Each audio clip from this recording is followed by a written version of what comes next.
তোর কি মনে হয় আমি মিথ্যা কথা বলছি? না রে দাদা, মিথ্যে কেন বলবি তুই? কিন্তু আমি তো নিজেকেই বিশ্বাস করি না। বুঝতেই তো পারছিস, ডিটেকটিভ বলে কথা। যাই হোক, আপাতত আমি কিছুদিন এখানেই থাকবো। আর কানাই দাও। আর কাল ভাইফোঁটা। প্রতি বছরের মতো আমি তোকে আর কানাইদাকে দুজনকেই ভাইফোঁটা দেব। প্রমীলা দেবী বলে উঠলেন, তুই খুনিটাকে ভাইফোঁটা দিবি?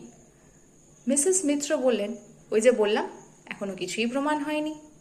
সায়ন বলল, এই শোন, তুই যা করবি কর, কিন্তু আমি ওর পাশে বসতে পারবো না। একটা ফোন আসতেই উঠে চলে গেল সায়ন। ছায়ামাসি চাটা এনে মৈত্রীর হাতে দিল। চাটা খেয়ে সায়ন্তিকার রুমে গেল মৈত্রী। দেখল সায়ন্তিকা দেওয়ালের দিকে তাকিয়ে আছে আর চোখ থেকে জল গড়িয়ে পড়ছে। মৈত্রী এসে মাথায় হাত বুলিয়ে দিল। সায়ন্তিকা ওকে দেখে জড়িয়ে ধরল, কেঁদে ফেলল। পরের দিন ভাইফোঁটা। সায়নকে ফোঁটা দিয়ে ছায়ার মাসির ঘরে কানাইকে ফোঁটা দিতে এলো।